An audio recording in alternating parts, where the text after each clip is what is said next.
Irmãos, hoje eu queria falar sobre Preparando para o Fim, parte 3. Por que parte 3? Porque eu já falei sobre isso em 2 momentos ano passado, em abril e maio.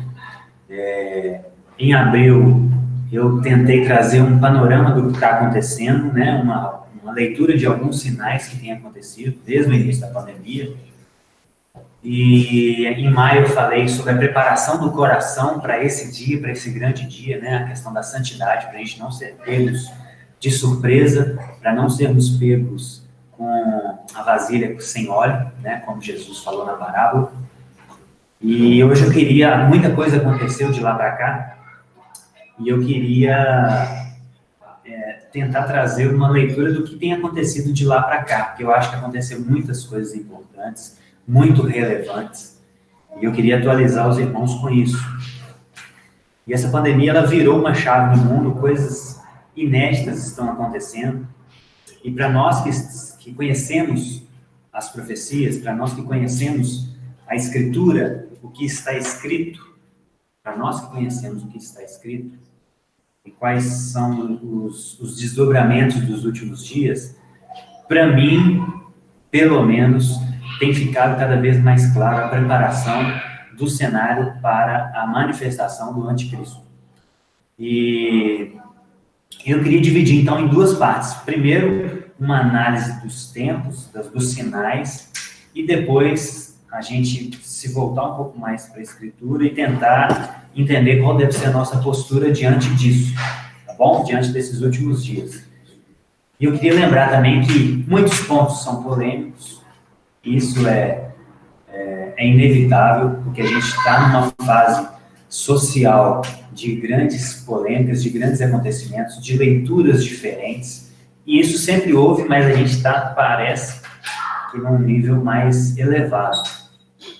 Mas são pontos muito importantes, eu queria, novamente, como o David orou, pedir a Deus para que nos abençoe com equilíbrio, e a gente não seja levado por enganos de associar uma certa ideia a uma ideologia política, a um certo partido político. Não, essa não é a nossa intenção. A nossa intenção é em busca da verdade.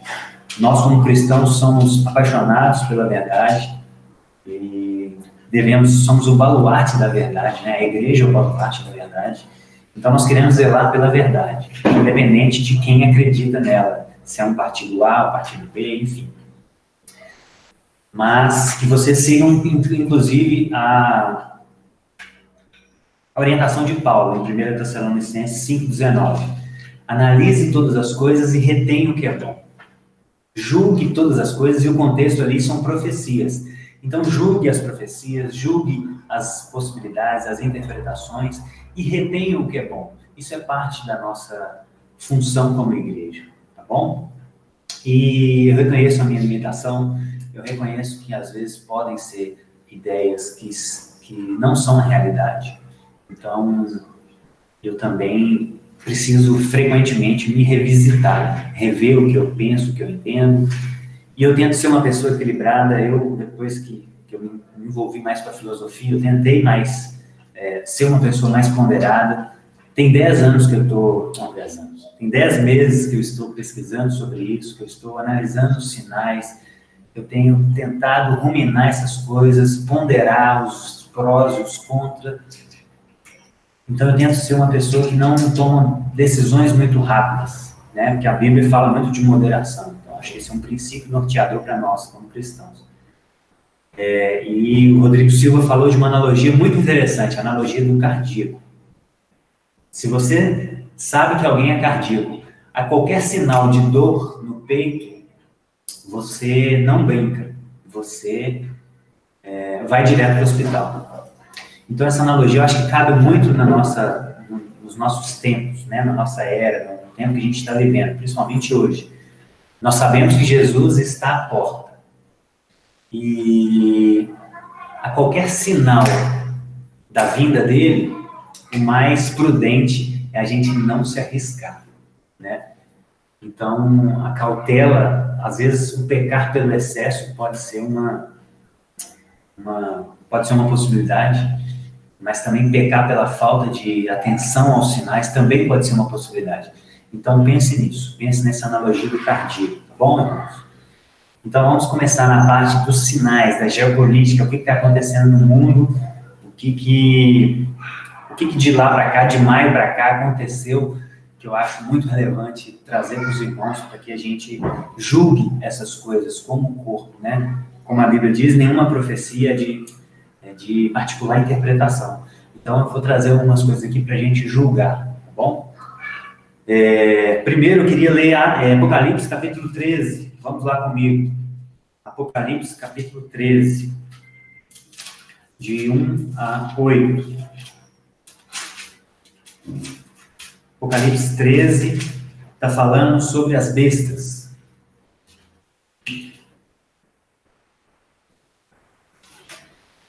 Apocalipse 13, 1. Vi uma besta que saiu do mar. Tinha 10 chifres e 7 cabeças, com 10 coroas. Coroa fala de rei. Então, alguns entendem que essa besta está se referindo a um poder secular, a uma autoridade secular, tá bom? Uma sobre cada chifre, uma coroa sobre cada chifre, e em cada cabeça um nome de blasfêmia. A besta que vi era semelhante ao leopardo, que tinha pés como de um urso e boca como de um leão.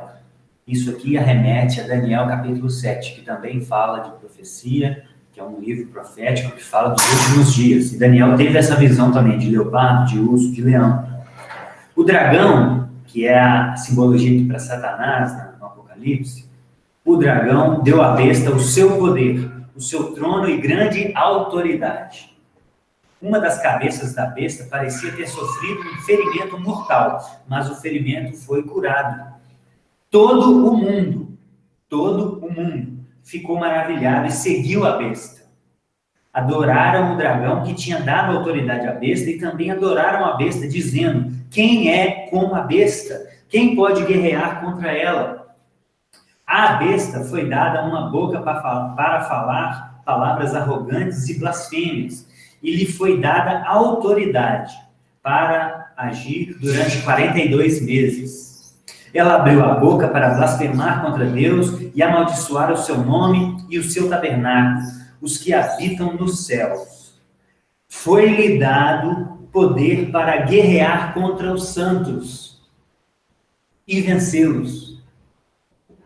Foi-lhe dada autoridade sobre toda tribo, povo, língua e nação. Foi-lhe dada autoridade sobre toda tribo, povo, língua e nação. Todos os habitantes da terra adorarão a besta, a saber, todos aqueles que não tiverem seus nomes escritos no livro da vida do Cordeiro, que foi morto desde a criação do mundo. Pai, nos ajuda, Senhor. Nos ajuda mais uma vez, Pai, a ter discernimento da Tua palavra. Nos abençoa com um espírito de revelação, com o Teu Espírito Santo, para entendermos o que o Senhor quis dizer com esse texto, o que o Senhor quis dizer, e principalmente com isso aplicado aos nossos dias, Pai. Te clamamos por misericórdia, em nome de Jesus. Amém. Irmãos, esse texto está falando da besta, do anticristo que virá nos últimos dias. E a palavra toda tribo, todos os povos, é bem recorrente. Isso traz uma ideia de um governo global. Isso a gente já falou na última mensagem. E ao que tudo indica, é um poder político, porque envolve coroa, envolve rei, envolve um reinado. Então, muitos estudiosos acreditam que seja um poder político, uma autoridade secular, né, no sentido de afastada de Deus, uma autoridade sem vínculo com Deus. Então, tenha isso em mente, um poder global, um poder político global. Isso é o que indica essa profecia, segundo muitos estudiosos. Agora, o que nós temos vivido? Em 3 de junho de 2020, no ano passado, foi anunciado pelo Fórum Econômico Mundial, um grupo de líderes mundiais que se reúnem anualmente, numa reunião lá na Suíça, em Davos, né? Foi anunciado pelo Fórum Econômico Mundial, em 3 de junho do ano passado, o grande reset. Na linguagem deles, the great reset. O que é isso? O que é esse grande reset? Isso é algo... Isso foi o ponto que mais me chocou de lá para cá, irmãos. E eu queria compartilhar com vocês. Isso é um novo contrato social. Novo contrato social. Depois da Idade Moderna, trouxe um contrato social para nós. A gente veio de um sistema feudal e aí os filósofos modernos começaram a discutir uma nova forma de organização social. Então, o que a gente vive hoje no Ocidente, democracia, eleições, parlamentarismo, divisão de 3 poderes, tudo isso foi um contrato social que surgiu na história da humanidade. E agora eles estão falando de um novo contrato social, uma nova ordem, uma nova forma de enxergar as coisas. E nas palavras deles, claramente a vontade de construir uma sociedade melhor existe. Devemos usá-lo para garantir a grande restauração que tanto precisamos. Isso exigirá governos mais fortes e eficazes, embora isso não implique um impulso ideológico para governos maiores. A agenda da grande reinicialização tem 3 grandes componentes. Primeiro, resultados mais justos. Mover a economia para resultados mais justos, mais economicamente justos. Isso inclui mudança política, tributária, regulatória e fiscal. Investimento com promoção de metas compartilhadas, como igualdade e sustentabilidade. Então, prestem atenção nessas palavras. Resultados mais justos, igualdade, regulação, sustentabilidade. Aproveitar as inovações a terceira, aproveitar as inovações da 4ª Revolução Industrial para apoiar o bem público, em específico os desafios sociais e de saúde. Então, percebam essas palavras: saúde, social, igualdade, sustentabilidade, regulação e justiça. O que é essa 4ª Revolução Industrial? No ano de 1700, a gente teve o vapor, né, como uma nova tecnologia. No ano de 1800, a gente teve a eletricidade. No ano de 1900, a gente teve a internet e o computador. E hoje, a 4ª Revolução Industrial, que eles chamam de Indústria 4.0, é a inteligência artificial. São os algoritmos. E isso em junção com a humanidade. Então, isso é a 4ª Revolução Industrial. É a inteligência artificial com um poder muito maior do que ela já tem. E em junção com a humanidade. Fiquem atentos a isso. Junção de homem e máquina, tecnologia e biologia. Tá bom? E quais são os meios que eles pretendem para alcançar tudo isso? A igualdade, a sustentabilidade, a segurança, que é bom ressaltar, são coisas boas. Todos nós prezamos pela igualdade, pela sustentabilidade e pela segurança. Isso é inegável. Agora, como eles querem alcançar isso, que é o que a gente precisa tomar cuidado, no mínimo, tá bom? Então, eles querem implantar uma renda básica universal. Eles querem, em vez de ajudar os governos, em vez de ajudar as empresas a se sustentarem e manterem os empregos, eles querem transferir isso direto para o cidadão. Então, isso automaticamente vai gerar mais poder para o Estado. Esse é o ponto negativo. O ponto positivo é que a gente pode ter mais justiça social. Pode ter. Depende de como as coisas forem conduzidas. Então, renda básica universal, isso já é uma discussão global, tá bom? De grandes líderes. Isso não é coisa que alguém... eu ouvi alguém infiltrado lá que trouxe essa informação. Não. O que eu estou tentando trazer aqui, irmãos, são coisas que já são disponibilizadas para o público. Tá bom? Moeda digital universal. Todos já ouviram falar do Pix. O Pix já é uma realidade. Eu já tenho Pix, eu já uso o Pix. Hoje você já consegue fazer transferências de graça a qualquer hora. Coisas que há 6 meses atrás já era pago. A gente precisa de uma conta, a gente precisava de uma conta no banco com um pacote específico para... E se você não tivesse uma rotatividade muito grande, você pagava por isso. Hoje já está sendo disponibilizado de graça. Então o Pix já é parte dessa transformação de acabar com o dinheiro físico para que tenhamos uma moeda digital. Estamos caminhando para o fim do dinheiro físico, tá bom? A ONU já defende isso desde 2009. Desde 2009, a ONU já fala que necessitamos de uma moeda digital universal. E o FMI, ano passado, se pronunciou. Então, mais uma vez, a gente tem mais segurança, sempre vai ter um argumento com um ponto positivo, é óbvio. Nós vamos ter mais segurança. Então, transações não poderão ser mais omitidas no governo. Isso pode reduzir o tráfico, por exemplo. Tráfico, lavagem de dinheiro, esse é um ponto positivo. O ponto negativo é que a gente vai ter menos privacidade. Nós, enquanto pessoas, vamos ter menos privacidade. Nada vai ser oculto ao olhar do Estado, como já acontece em grande medida na China. Eles já têm 75% das transações na China já são digitais. Então, o governo tem muito mais controle do que as pessoas falam. Outro ponto que eles querem, ID 2020.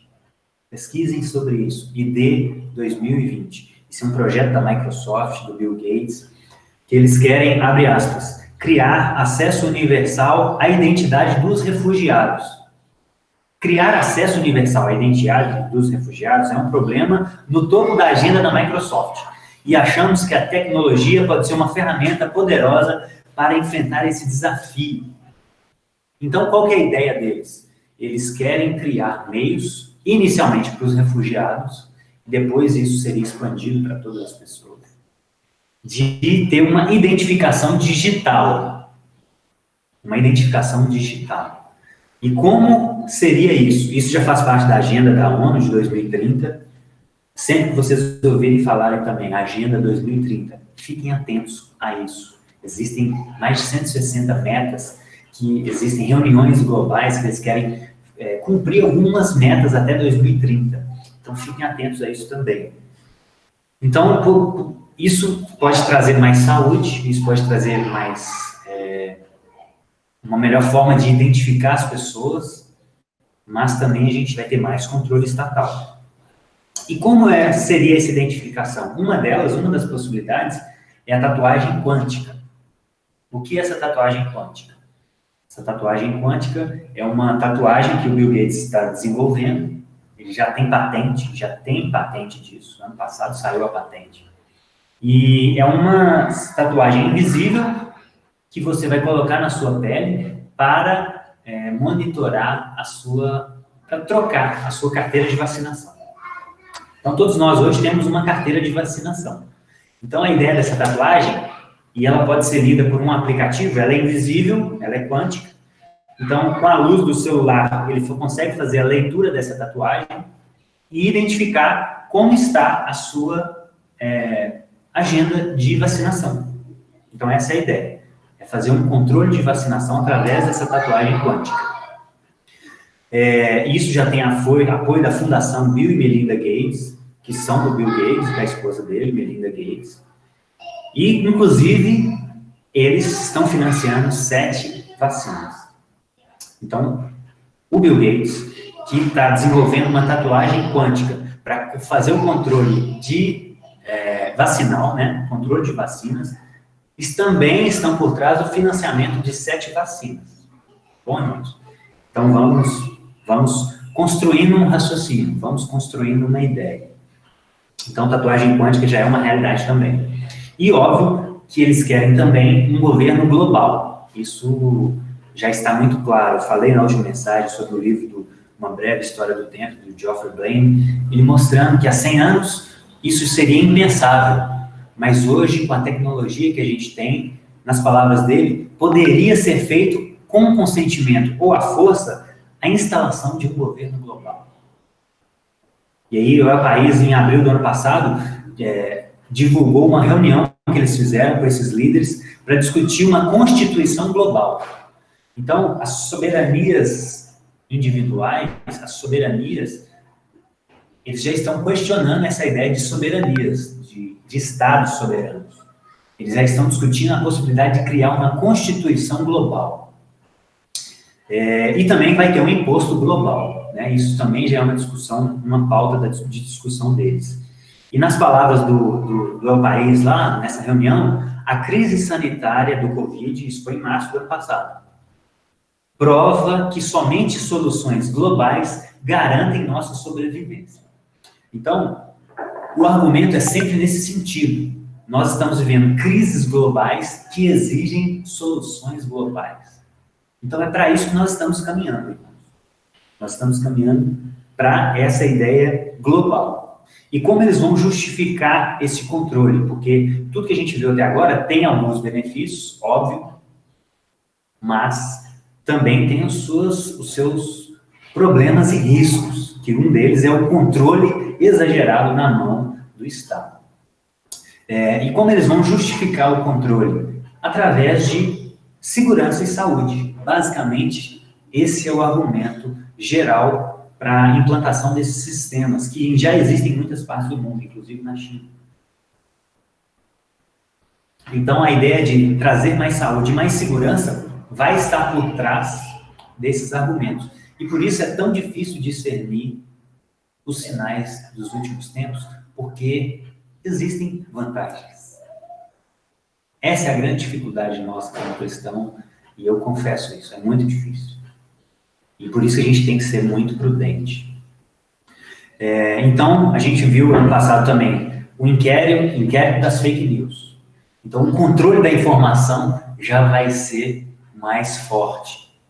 Então, você não tem mais a capacidade de ler reportagens distintas e chegar à sua própria conclusão do que é fato e o que não é verdade. O Estado, as autoridades já estão assumindo isso para você. Olha, nós vamos fazer a checagem para você. O que é fato vai estar disponível, o que não é fato, a gente censura. A gente corta, a gente tira. Por quê? Para você não ter acesso a mentiras. A grande questão, o grande risco disso é quem vai checar a checagem deles. Como nós vamos saber se a opinião deles de que isso é falso, é falsa também? Como nós vamos saber? Essa é a grande questão. E nós vimos muitos abusos esse ano. Inclusive, o STF invadindo casas, mais de 11 pessoas ligadas, mais conservadoras, sendo invadidas nas suas casas, pegando computadores. Bernardo Kister foi um deles. Pegaram o computador dele, pegaram o celular, confiscaram tudo sem mandato de segurança. Isso feito pelo STF, um órgão judiciário, que está ao mesmo tempo sendo acusado, sendo julgador do seu próprio caso, algo que os juristas, né, Felipe, julgam como uma aberração jurídica.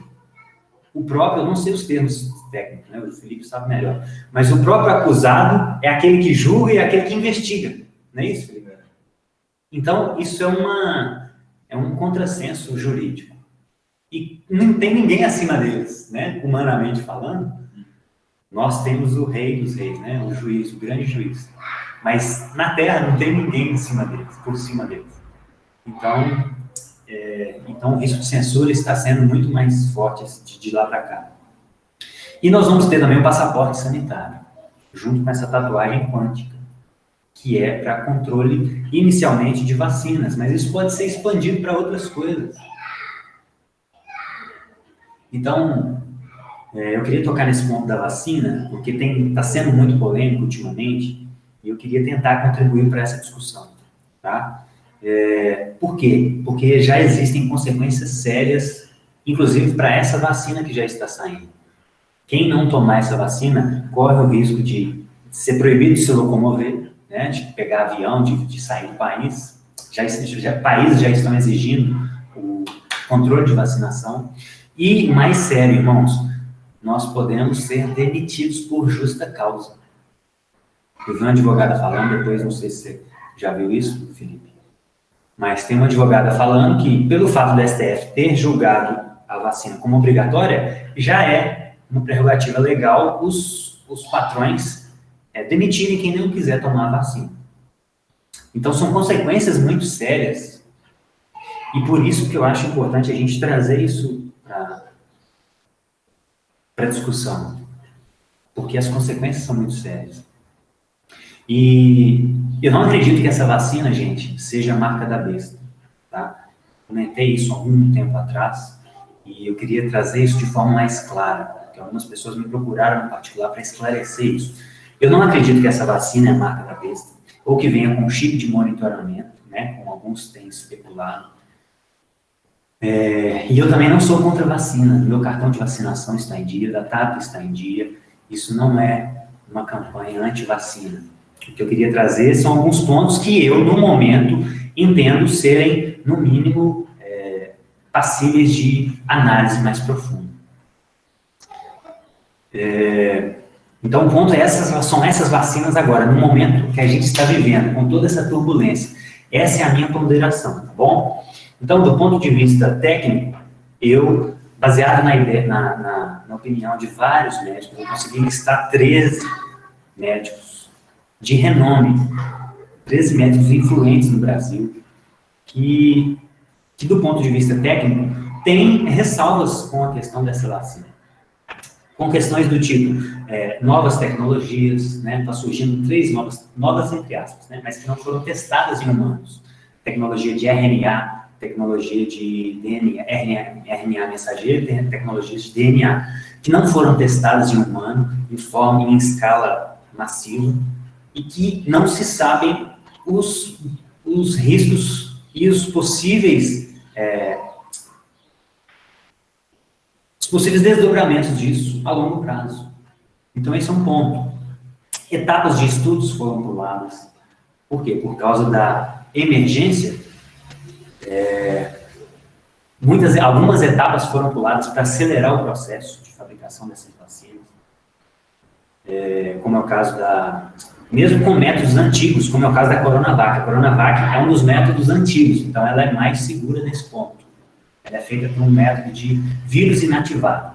A maioria das vacinas que a gente toma são desses 3 métodos antigos. Você pega o vírus, ou inativa ele, ou corta ele em pedaços, ou você deixa ele meio tonto, né, na linguagem popular. São 3 métodos antigos e 3 novos. Então, etapas foram puladas, e a gente viu na doença da dengue, que muitas pessoas que tomaram a vacina, quando adquiriram a doença, adquiriram a versão mais grave da doença, a dengue hemorrágica. Então, já existiram problemas com vacinas futuramente. E que isso hoje é impossível saber pelo tempo recorde que foi produzido essas vacinas, 10 meses. E que o mínimo que a gente tem são 4, 10, 12 anos para se produzir uma vacina.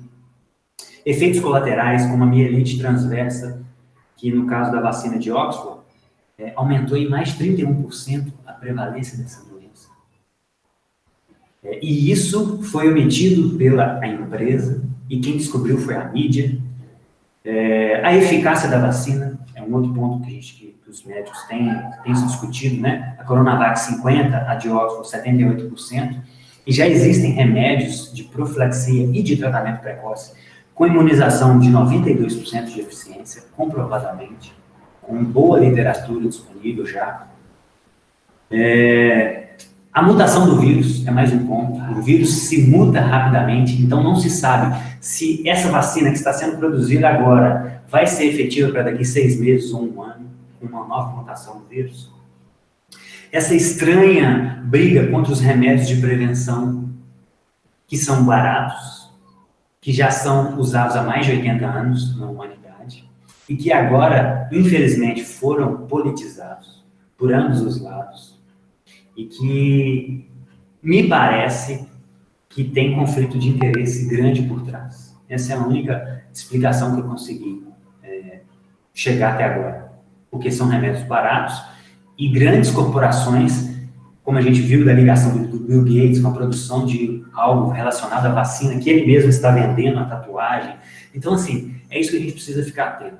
Existem interesses econômicos por trás. Inclusive, um dos estudos que foi publicado numa revista muito famosa, The Lancet, criticando esses medicamentos preventivos, foi retirado do ar porque vários pesquisadores notaram que havia fraude nesse estudo. Então tem muita coisa estranha acontecendo. Inclusive, o Bill Gates, que financia vacinas e exigia medidas mais duras de confinamento, hoje já tem vários estudos mostrando que o confinamento aumentou o número de mortes a longo prazo. fechamento de escolas, fechamento de comércios, lockdown. Já tem estudo, gente, e isso está tudo, são mais de 6 páginas de referência que eu vou enviar para vocês na comunidade, ou para quem quiser. Isso são coisas já bem estabelecidas. E por último tem a questão ética. Porque, poxa, não seria uma forma de egoísmo você não querer se vacinar? Só que isso já é falado também, que mesmo com a vacina, é possível transmitir o vírus. Então, a vacina não impede a gente de transmitir o vírus se a gente tiver contato com ele. E, por outro lado, a gente talvez conseguiria inverter esse raciocínio. Poxa, se os riscos não estão claros, se eu posso correr risco de, daqui a um tempo, ter um efeito no meu corpo que não está claro, será que exigir que eu me vacine não seria egoísmo? A gente poderia inverter o raciocínio. Então, são 2 formas de enxergar as coisas. Então, por isso, do ponto de vista técnico, eu, a minha família, isso não é uma orientação, isso é individual, gente. É um discernimento individual. Eu e minha família vamos aguardar um pouco, até a gente ter mais clareza desses pontos de segurança, de eficácia, e sem falar do ponto de vista escatológico, né? Que isso é do ponto de vista técnico. Agora, do ponto de vista escatológico, essa pressa, a questão da obrigatoriedade, a omissão de dados, a falta de transparência, tudo que tem acontecido, além dos interesses econômicos por trás, que podem ser a motivação, me parece também que isso é uma estratégia de programação neurolinguística. O que é isso, programação neurolinguística? É a parte da psicologia que estuda como influenciar as pessoas. Isso é muito usado no marketing. O marketing hoje, gente, é basicamente programação neurolinguística.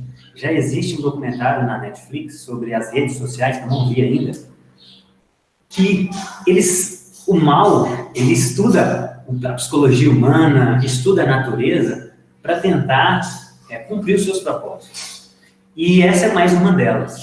As pessoas podem usar isso para o mal ou para o bem, né? Essa questão de influência, a influência pode ser tanto para o mal quanto para o bem. Então, o marketing hoje, ele está impressionado, ele conhece tanto o ser humano que ele consegue te manipular sem você saber. É isso que esse documentário mostra. Como as redes, como os algoritmos, como a inteligência artificial consegue te manipular sem você saber. Então, hoje você fala algo próximo do telefone, nossa, estou querendo uma calça. Isso já é um relato assim, universal. Eu estou querendo uma calça.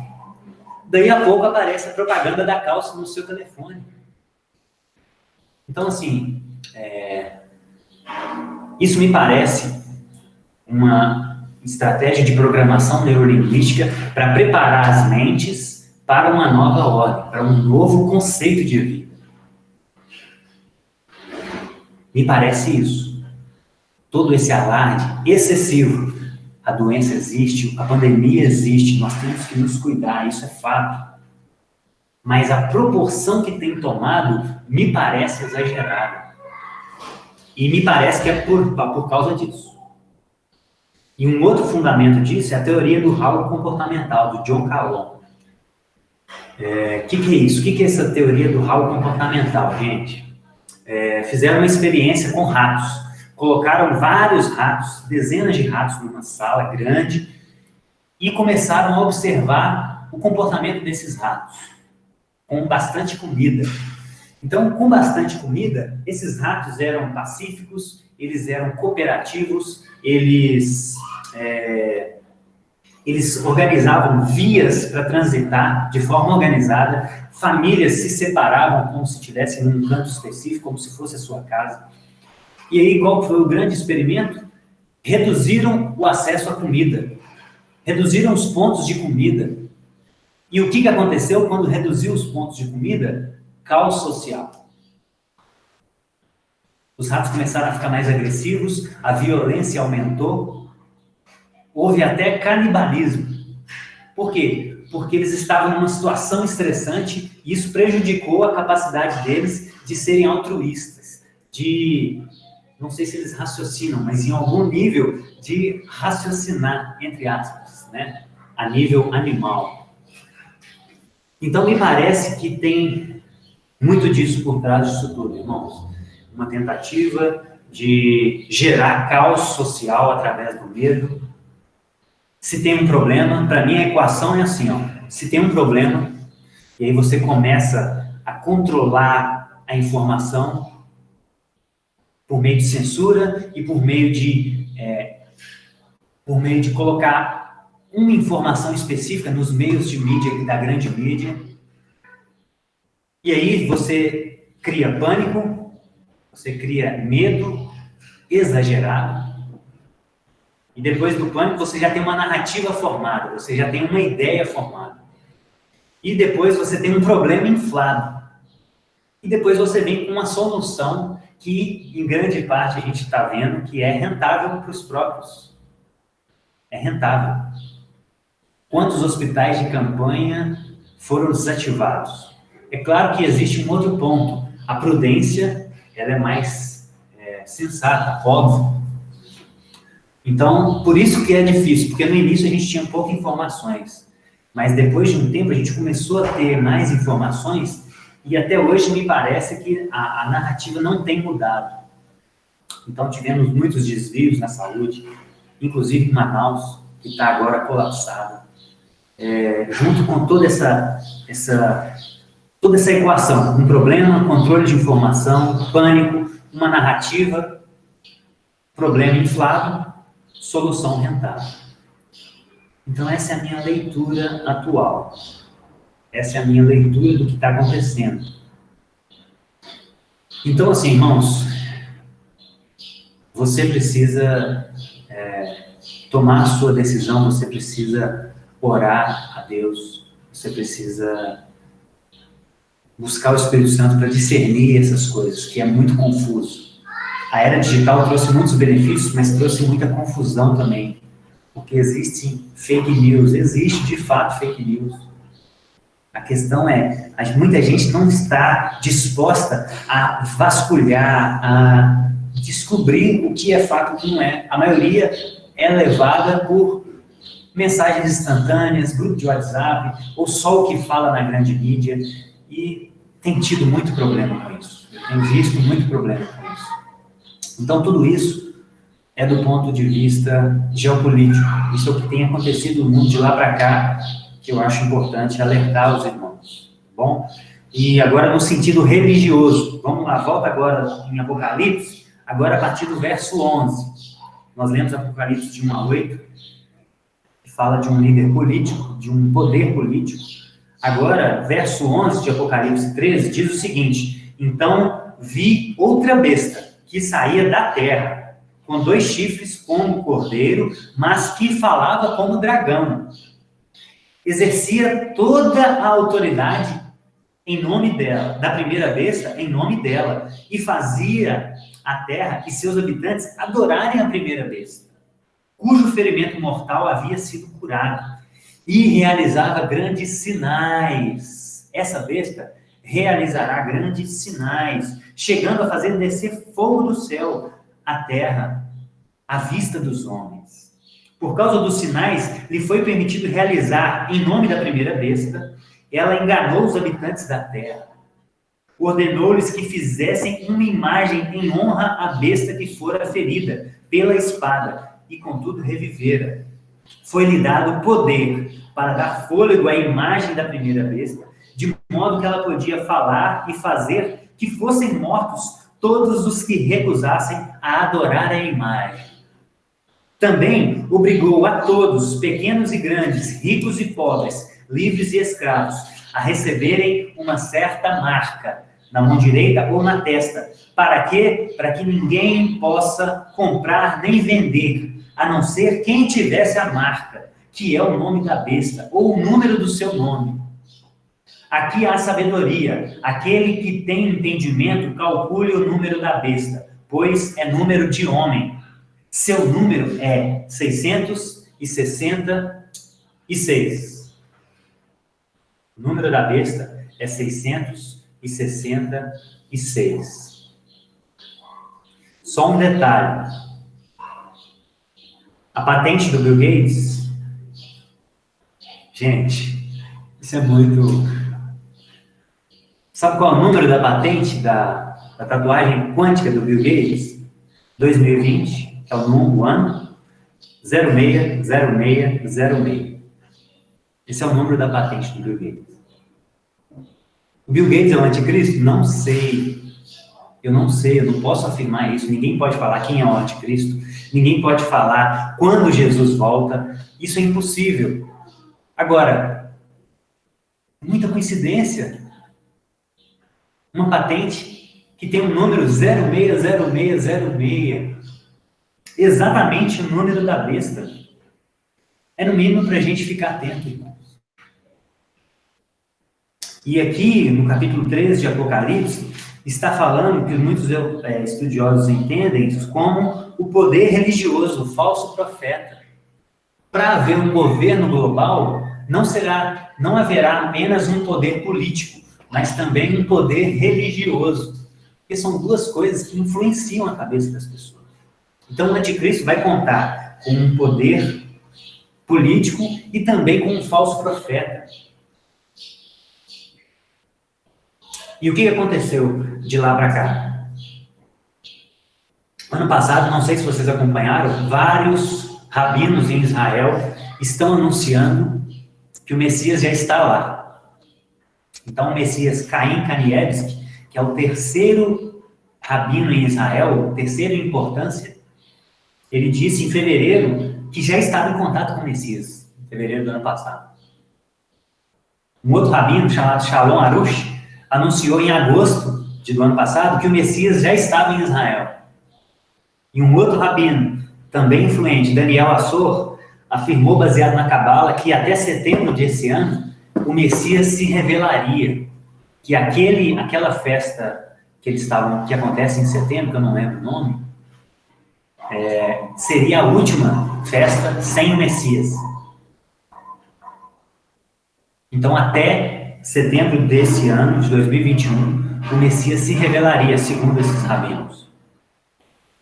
E eu estou falando que isso é fato? Não sei. Eu estou falando que é isso que está acontecendo no mundo, do ponto de vista religioso também. E a gente precisa ficar atento a esses sinais, por quê? Porque o Messias que os judeus estão esperando é o Messias que vai trazer ordem para o mundo. É o Messias que vai trazer paz para o mundo. É o Messias que, quando ele virá, o cordeiro pastará junto com o leão. E essa ordem, essa paz, é tudo que o anticristo também vai prometer. Então, a gente corre. É possível que o que eles estão esperando de Messias, muitos já entendem que seja o anticristo. Porque é uma forma muito eficaz de influenciar multidões. Poxa, o que eles estão esperando? É lógico que vai ser maquiado, irmãos. É óbvio que vai ser maquiado. O anticristo não vai descer na terra com um tridente, com um rabo vermelho e tatuar 666 na nossa testa para que a gente não possa comprar ou vender as coisas. Óbvio que não. Satanás, ele traz o pecado para a gente de forma atrativa, porque existe algum benefício no pecado, mesmo que momentâneo. Você tem um prazer momentâneo. Ele é um enganador. A função dele é enganar. Ele é mentiroso desde o princípio, como Jesus falou. Então é óbvio que ele vai vir disfarçado. É óbvio. É óbvio que vão ter vantagens. É óbvio que vão ter algumas vantagens. Senão ele não convenceria ninguém. Então a gente precisa ficar atento a esses sinais, agora já no meio religioso, porque isso pode ser já o anticristo. É possível. Ninguém sabe o tempo. Eu não posso falar que vai setembro desse ano o anticristo vai se revelar. Isso seria uma insensatez teológica, racional, porque Jesus falou que ninguém sabe o dia e a hora, só o Pai. Mas ele falou também que quando alguém disser, eis aqui o Cristo, não acreditem. E os judeus já estão falando, eis aqui o Cristo, eis aqui o Messias. Cristo no original é Mashiach, né, que é Messias. Então, Cristo é um título atribuído a Jesus, e não um sobrenome. Então eles estão esperando o Cristo, o Messias. A gente precisa ficar muito atento. E em novembro do ano passado também, já ainda nesse meio religioso, Papa Francisco se reuniu, o que eles chamam de Davos do Papa. Davos é onde eles encontram, como eu falei, onde o Fórum Econômico Mundial se encontra anualmente, para discutir as questões globais. E o Papa tem uma reunião chamada Davos do Papa, que aconteceu de 19 a 21 do 11 do ano passado. E ele reuniu 120 líderes para discutir a desigualdade social, para um mundo mais justo. Então o Papa está costurando essas ideias globais. Eu estou afirmando que o Papa é o anticristo? Claro que não. Lógico que não. Mas eu estou reafirmando essa ligação do meio religioso com o meio político e essa discussão de questões globais. É só isso. A gente precisa ficar atento. Não só ao Papa, mas a pastores, a qualquer líder religioso que se envolva nesse cenário. E, irmãos, é óbvio que surgem questionamentos. Eu queria tratar alguns deles aqui. Bruno, como será possível um governo global com tantas diferenças entre os países? Pensa no país que a gente tem hoje, quanta religião diferente, quanta ideia política, filosófica diferente. Como será possível um governo global nesse cenário tão complexo que é o mundo hoje? A tecnologia. A tecnologia, irmãos, ela diminuiu o tempo, ela diminuiu o espaço. Há 100 anos atrás, uma pessoa para se comunicar com alguém na China, ela demorava meses para enviar uma carta ou para ir lá pessoalmente. Hoje é instantâneo. Hoje é instantâneo. Então a tecnologia reduziu o espaço e o tempo. Então, com isso surgem problemas comuns entre as nações.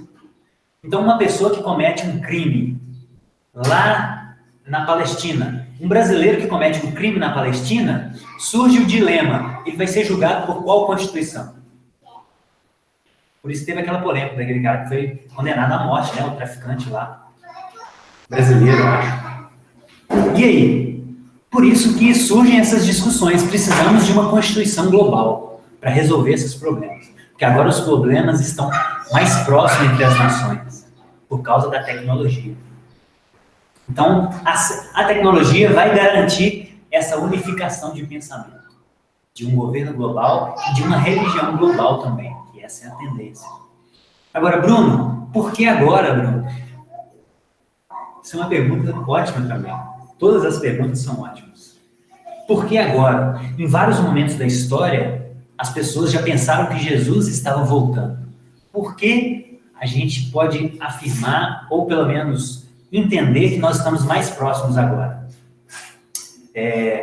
Os apóstolos imaginavam que Jesus estava voltando, imediatamente. Hilário de Poitiers, um bispo francês, disse que o anticristo era o imperador da época dele, Joviano. William Miller disse que Jesus voltaria em 22 de outubro de 1844. E aí as pessoas venderam as suas posses, colocaram as suas roupas brancas nesse dia, foram para os montes, foram para a igreja, e Jesus não voltou. E depois ele foi o fundador da Igreja Adventista do Sétimo Dia. William Miller. Então já existiu esse sentimento escatológico, esse anseio pela volta de Jesus, que inclusive pode nos atrapalhar na interpretação dos dados, dos sinais, né? Essa ânsia pode levar a gente para um exagero, é óbvio, por isso que a gente tem que ter prudência. Então esse sentimento já existiu ao longo dos anos, sempre existiu. Por que agora? Mais uma vez, a tecnologia. Há 100 anos atrás, seria impensável pensar num governo global. Seria impensável pensar num governo global. Porque a comunicação, o estreitamento, cada um tinha seus problemas localizados. Então, a comunicação é muito mais difícil. Então, nós estamos numa era, num momento da história, que da década de 90 para cá, em 30 anos, a evolução, ela não é geométrica, não sei se é esse o termo, mas ela é exponencial. Ela não é 2, 4, 6, 8, 10. A humanidade, a tecnologia, ela foi subindo 1, 2, 3, 5, 6, 8, 9. Da década de 90 para cá, 20, 70, 180, e a coisa é exponencial. E eu me lembro de Jesus falando que nos últimos dias o tempo seria abreviado, porque senão não suportaríamos. Então, acho que é uma forma de Deus abreviar o tempo, abreviar esse tempo de sofrimento que está por vir, para que a gente consiga suportar isso. Então, assim, a tecnologia hoje permite um governo global tranquilamente. Por quê? Porque nós temos o 5G, já está aí o 5G.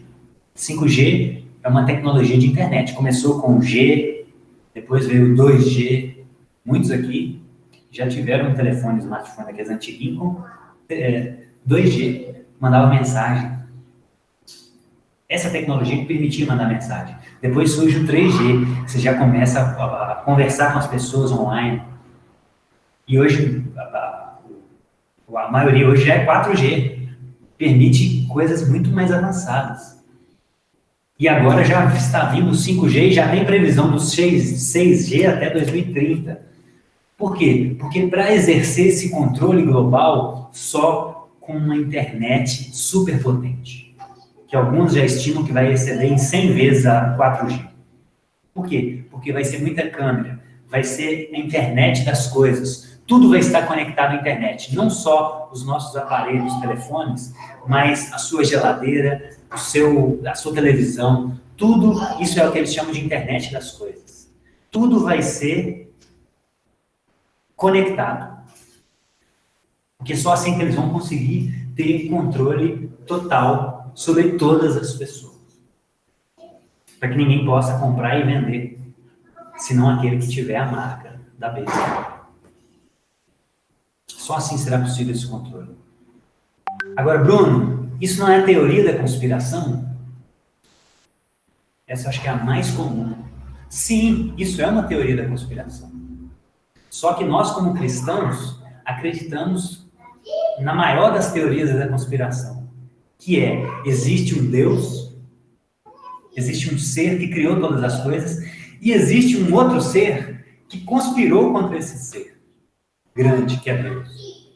Então, a história do cristianismo é uma grande teoria da conspiração. Então, nós não temos problemas com uma teoria da conspiração. Nós temos problemas com teorias da conspiração sem fundamento, sem lógica. Isso sim é um problema.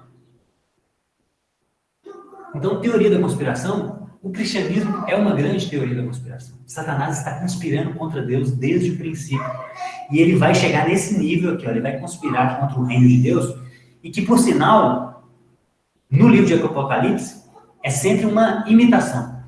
Deus marca os seus santos com a sua marca, e Satanás marca os seus com a sua marca também. Então, a conspiração é tão grande que ele imita.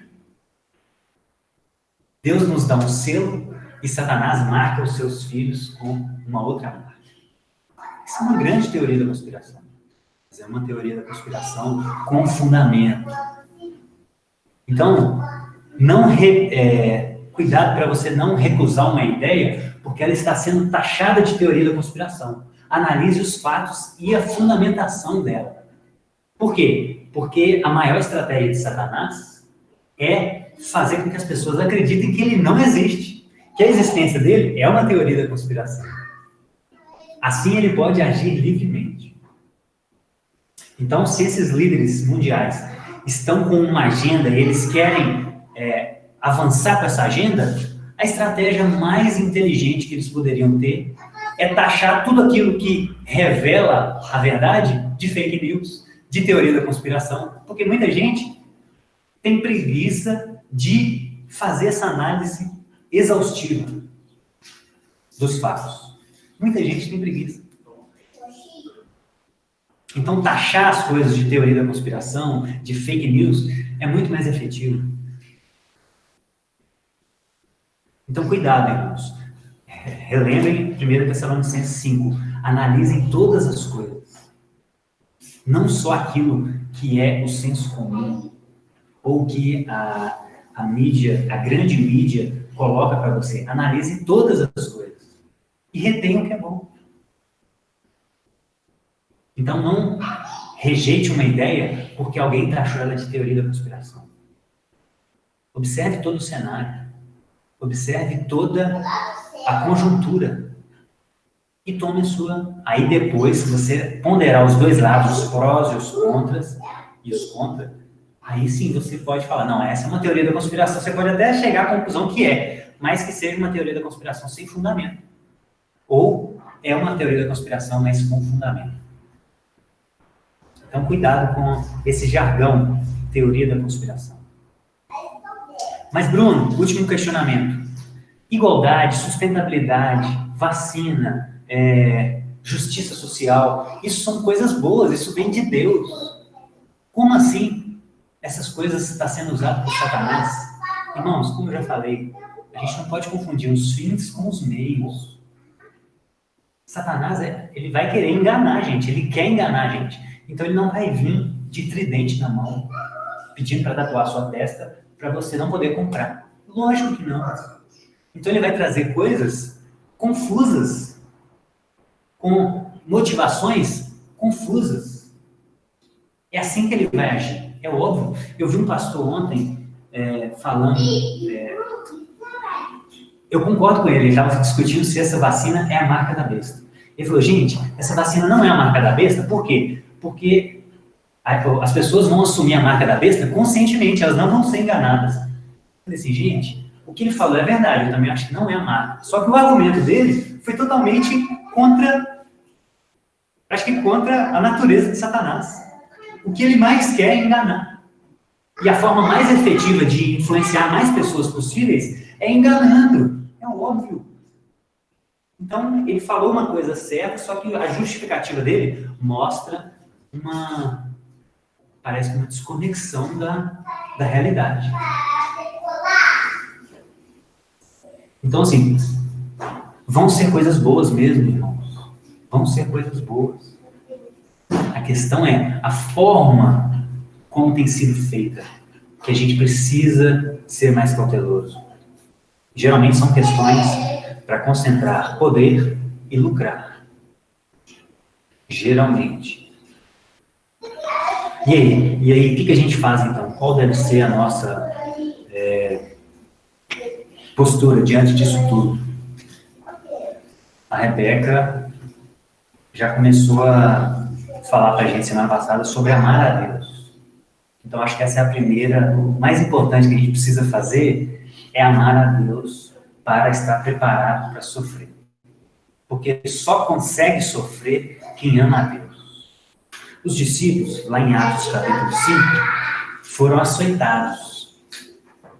Porque eles estavam pregando o nome de Jesus.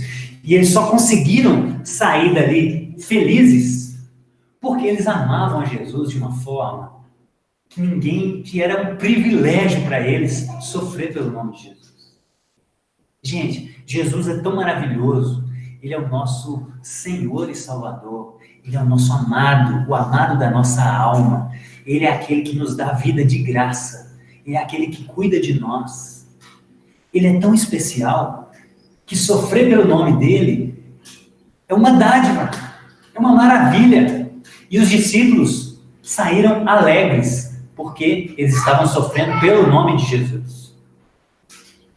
Gente, parece meio paradoxal, parece meio contrassenso, parece sadomasoquismo, mas quando eu olho para esses sinais e percebo que, poxa, Jesus está voltando, está muito mais próximo do que a gente imagina. E o que nos espera é sofrimento, porque esse cenário aqui não é nada agradável. Apocalipse 20 diz que João viu aqueles que foram decapitados por não aceitarem a marca da besta. Então, o que nos espera é muito grave, é muito grande. É uma grande tribulação, como Jesus falou, que nunca se houve na face da terra. Imagina quantas guerras já não houveram.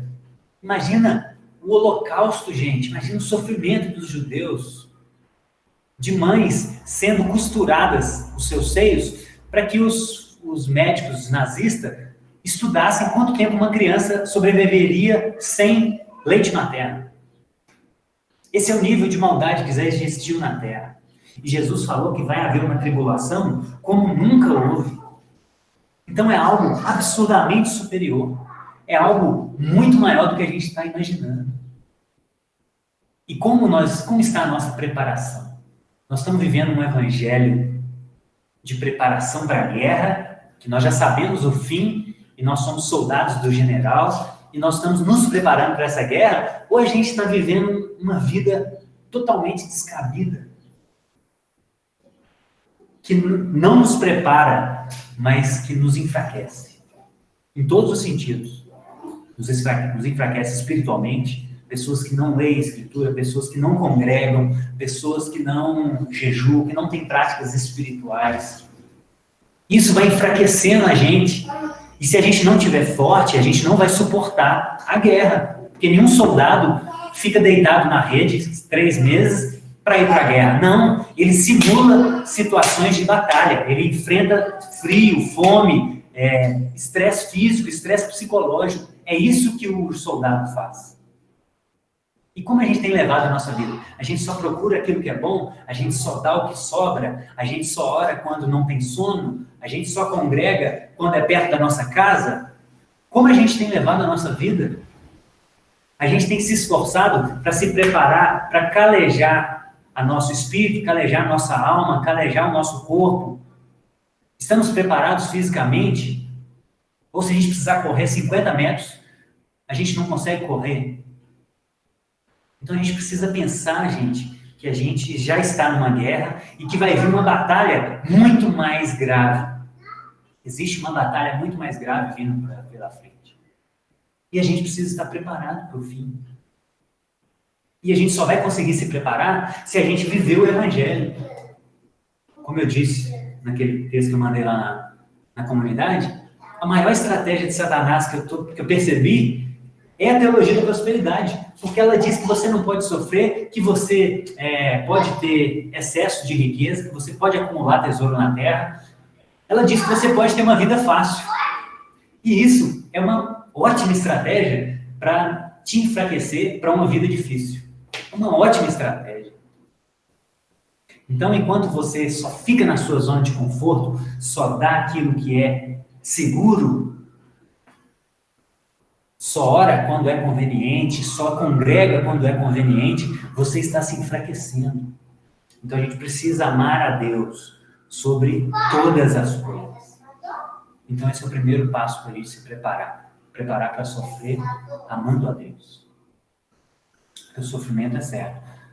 Mesmo se você acredita que a igreja vai ser arrebatada antes da tribulação. Eu não estou entrando aqui em linhas escatológicas. Porque existem aqueles que acreditam que a igreja vai ser arrebatada antes da grande tribulação. Mas existem o outro lado, aqueles que acreditam que vai ser arrebatada ou no meio ou depois. Mas mesmo se você é pré-tribulacionista, Jesus falou para você também, para todas as linhas escatológicas, no mundo tereis aflições. Isso é válido para todo mundo. Isso é válido enquanto a gente está vivendo. A vida é feita de aflições e de sofrimento. Então, estar preparado para sofrer é uma premissa de um cristão saudável. Isso envolve, irmãos, exercícios simples assim que eu procuro fazer comigo. Eu procuro pensar assim às vezes, qual seria a minha reação se eu visse a Lídia e a Tabita sofrendo? Qual seria a minha reação? Eu estou preparado para isso? Para não negar o nome de Jesus? Para não aceitar a marca da besta, se falarem assim, olha, ou você aceita a marca da besta, ou nós vamos ter que separar você da sua família. Ou vamos torturá-la na sua frente. Eu vou ter coragem de falar assim, não, eu sigo a Jesus, cara. Eu sigo a Jesus, eu vou ranger, eu vou me matar por dentro, vai ser algo assim, mas eu preciso ter força para não negar Jesus. Para que eu possa enxergar Jesus no fim dos tempos e ter o meu nome escrito no livro da vida. Isso tem que ser um anseio de nós cristãos. O segundo ponto é descobrir onde será a sua cruz. Porque Jesus, em Mateus 24, no contexto desse sermão escatológico de Jesus, ele diz algo que me intrigou bastante, tem me intrigado bastante esses dias. Mateus 24:16, Jesus disse: os que estiverem na Judéia, fujam para os montes. Onde será a sua cruz?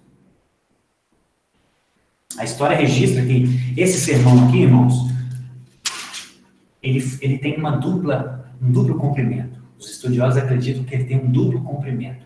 O primeiro comprimento desse sermão escatológico foi no ano 70 depois de Cristo, 40 anos depois de Jesus morrer. Que foi o quê? A invasão de Jerusalém, a destruição de Jerusalém. Roma invadiu Jerusalém. E nesse período da história, muitos cristãos, um pouco antes, porque o cerco começou em 66 depois de Cristo, os cristãos fugiram de Jerusalém e se refugiaram nas montanhas da Transjordânia, onde se localizava a terra de Pele. Então, muitos cristãos em 70 depois de Cristo fugiram para os montes. Em Atos 8 também, com a perseguição da igreja, no início da igreja, a gente vê também o quê? Atos 8:1, os cristãos se dispersaram de Jerusalém. Todos os cristãos se dispersaram. Em Atos 9, Paulo, depois que se converte, é perseguido pelos judeus, e ele também foge de Damasco. Estava em Damasco, foi lá para matar os cristãos. Jesus se apresentou para ele lá, ele se arrependeu, se converteu, se batizou, e aí ele começou a pregar o nome de Jesus, começaram a perseguir ele. O que ele fez? Fugiu. Desceu num cesto e fugiu de Damasco. Porém, tem um outro lado da história. E no mesmo Atos 1 mostra que os apóstolos ficaram em Jerusalém. Os apóstolos não saíram. Inclusive, Estevão foi martirizado nessa época, apedrejado.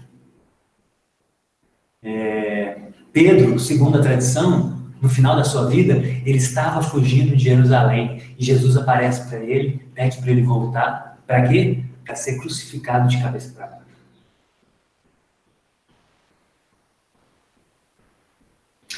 Paulo, o mesmo Paulo que fugiu de Damasco, fugiu da perseguição em Damasco, foi orientado por Deus em Atos 23:11 para voltar, para ir para Roma.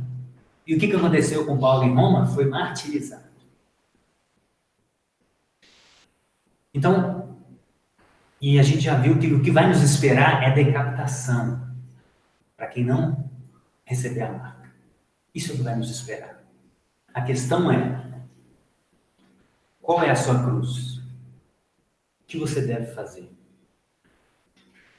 Peça discernimento a Deus, porque não há regra. Paulo fugiu inicialmente, mas depois Jesus falou: agora é a hora. Você já cumpriu a sua carreira, você já guardou a fé, então agora é a hora de ser martirizado. E Paulo voltou para Roma. Paulo foi para Roma. A regra é preservação da vida. Isso é claro, preservar a nossa vida e preservar a nossa família. Mas que seja uma preservação para perder a nossa vida. Porque Paulo não fugiu de Damasco para preservar a sua vida. Não, ele fugiu porque ele ainda tinha uma carreira para cumprir, mas ele viveu uma vida de perda, de negação de si mesmo, de naufrágio, de fome, de nudez, de perseguição. É isso que ele viveu. Ele não fugiu de lá para viver uma vida fácil. Ele fugiu de lá para cumprir o propósito de Deus, que é com dificuldades. Então, ore e peça discernimento a Deus nesses últimos dias. Se você for para o campo, que não seja por medo de espada, que não seja por medo da espada, que seja para você continuar morrendo a cada dia. Talvez você pode ser usado para produzir alimentos para aqueles que estão mais nos centros urbanos, que vão ser mais controlados por questões óbvias, que a internet, tudo está aqui nos centros urbanos, talvez você possa ser usado para socorrer muitas pessoas, em alimento, em abrigo. Então, se você for para o campo, que não seja por medo. E se você ficar na cidade, que não seja pelo conforto, pelas facilidades. Que não seja por medo de fazer uma mudança radical na sua vida, de às vezes você ter que, em algum momento, ter que plantar o seu próprio alimento. Possível. Talvez as coisas vão apertando cada vez mais, que só vai poder comprar e vender quem tiver a marca deles. E talvez nós tenhamos que produzir o nosso próprio alimento. Mas que isso não seja, que a gente não fique na cidade por causa do conforto. Mas que a gente fique porque a gente entendeu de Deus que é para a gente ficar, para ser uma voz no meio do caos, como Estevão foi. Estevão, na primeira pregação dele, foi martirizado.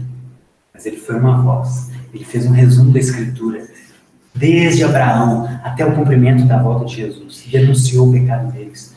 E por isso ele foi martirizado. Então, mas para isso você precisa ter noção de qual é a sua missão. Você tem um senso. Você consegue hoje falar assim, eu cumpri a minha carreira, guardei a fé? Você consegue falar isso como Paulo falou? Chegou a hora de eu ser entregado como libação, Paulo falou. Você consegue falar isso? Ou ainda tem algo? Ou você ainda tem algo a fazer nessa terra? Hoje a gente ainda não está. Daqui 6 meses as coisas podem piorar. Então esteja preparado para o pior. Eu queria finalizar com esse texto de Atos 21:13. O David também falou de Amós semana passada, e Amós também fala sobre isso. Ele disse, eu estou preparado para o pior. Isso me chamou muita atenção. E Paulo fala a mesma coisa em Atos 21:13. Olha o que disseram para Paulo. Quando ele estava indo para Jerusalém, os discípulos falaram assim, olha, nós rogamos a Paulo que não subisse para Jerusalém. Por quê? Porque eles estavam perseguindo Jerusalém. Havia perseguição em Jerusalém. E o que Paulo responde? Por que vocês estão chorando e partindo meu coração? Eu estou pronto, não apenas para ser amarrado, mas também para morrer em Jerusalém pelo nome de Jesus. Então, independente de onde a gente estiver, a gente tem que estar disposto a morrer pelo nome de Jesus. Independente de onde a gente estiver. Adson, tchau, Timóteo. A gente tem que estar disposto a morrer pelo nome de Jesus. A gente tem que estar preparado para o pior. E antes da oração final, eu queria lembrar do que significa Israel. Israel é a junção de 3 palavras hebraicas, segundo o Rodrigo Silva. É Israel, que significa homem que luta com Deus.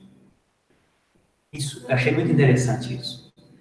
Porque Deus, o Deus de Israel, ele é diferente de Alá. Porque Alá significa submissão. Muçulmano significa submissão.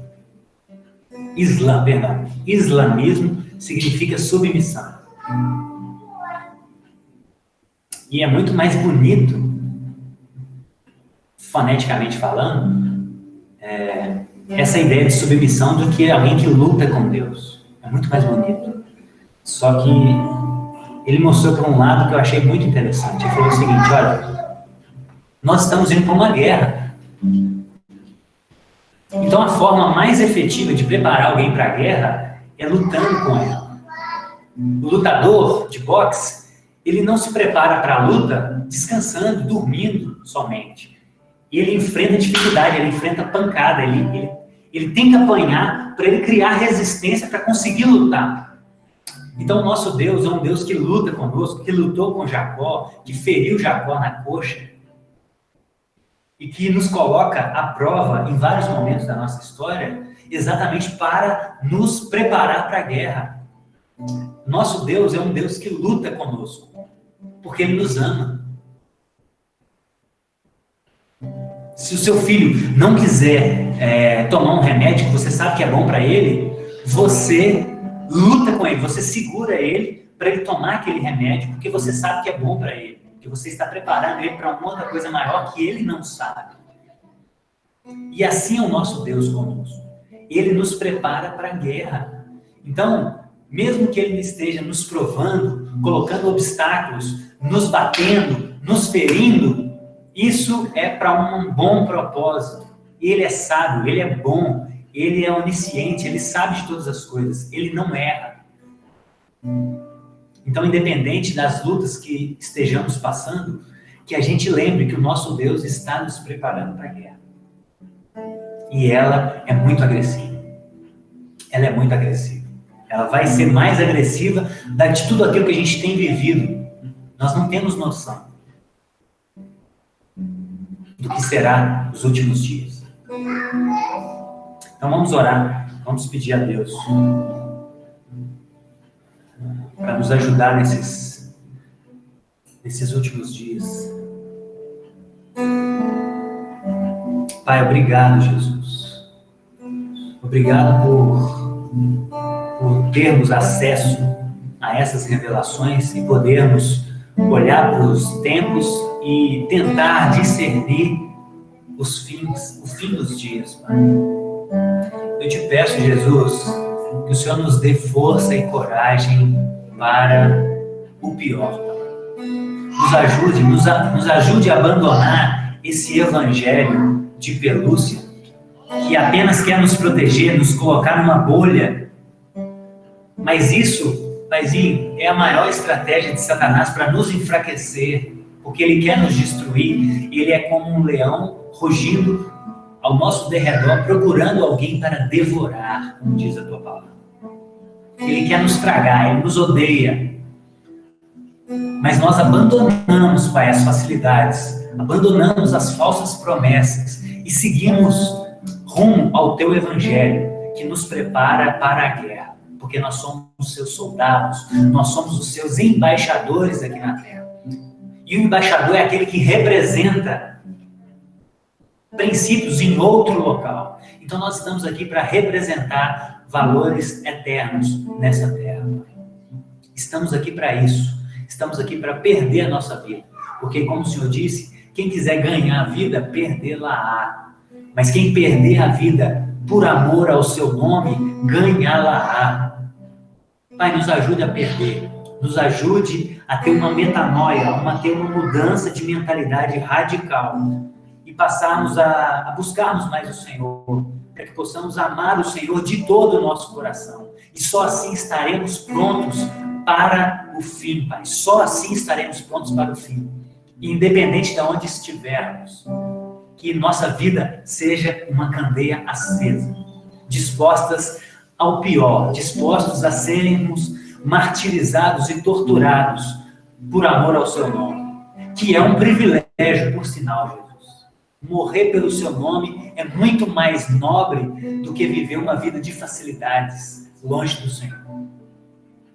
Ajuda-nos, Senhor, a criarmos uma comunidade de soldados atentos, inteligentes, uma comunidade de soldados com o fogo no coração, Pai, com o coração ardendo, uma expectativa ardente pela sua vinda, que a gente consiga discernir esses sinais, Pai, e que a gente consiga ajustar a nossa vida para a grande tribulação, ou para o princípio das dores. Independente do que seja, será provações. Então nos ajuda, Senhor. Ajude a minha vida, a minha família, todas as famílias da nossa comunidade a se prepararem para o fim. Eu te peço, em nome do seu Filho Jesus Cristo. Amém. Amém, gente? Amém, irmãos?